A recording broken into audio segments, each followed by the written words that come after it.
pagi. Baik, pertemuan kita kemarin sudah membahas tentang belajar mengenai materi perkenalan. Nah, di pertemuan kita kali ini kita akan belajar mengenai mengenal lebih dalam lagi tentang lingkungan alam yang ada di Indonesia. Baik, sebelum ke sana saya absen dulu ya. Anak hadir ya? Hadir, Friska hadir juga. Oke, semuanya hadir semua ya. Jumlahnya ada 30 orang. Oke. Nah, sekarang kita langsung saja pada materinya, yaitu alam Indonesia.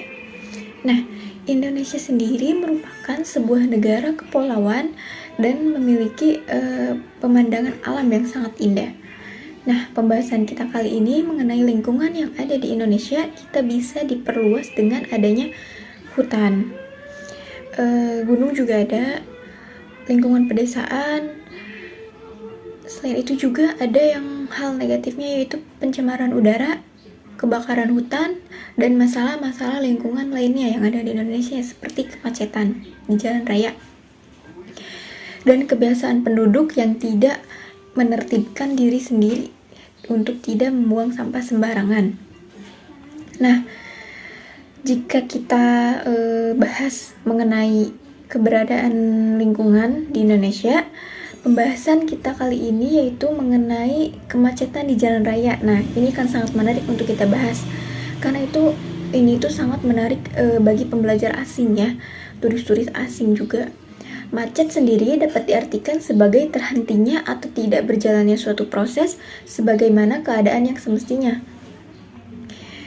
Baik, nah Indonesia sendiri sering banget terjadi kemacetan, terutama saat menjelang hari-hari besar atau yang biasa disebut arus mudik, hari raya Idul Fitri, Natal. Kemacetan lalu lintas sendiri juga menjadi permasalahan sehari-hari yang dapat kita temukan di pasar, sekolah, terminal bus, stasiun, seperti kejadian angkot ngetem sembarangan, kebakaran di pemukiman, dan lain-lain.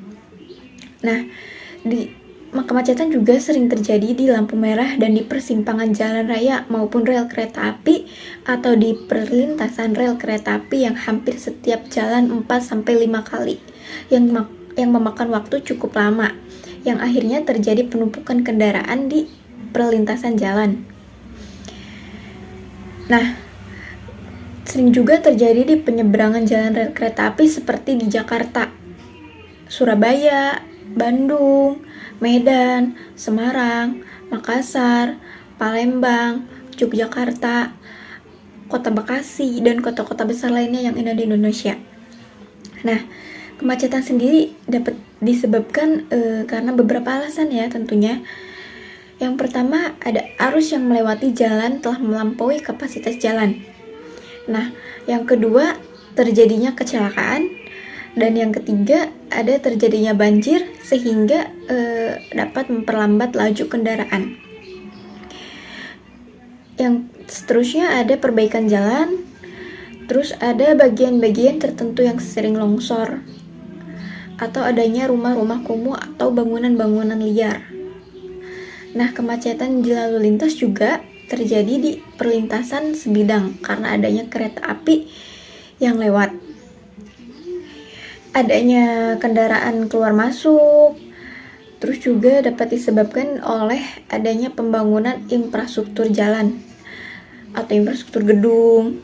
Nah, dengan banyaknya sekali kasus kemacetan ini, pemerintah Indonesia telah menetapkan beberapa aturan.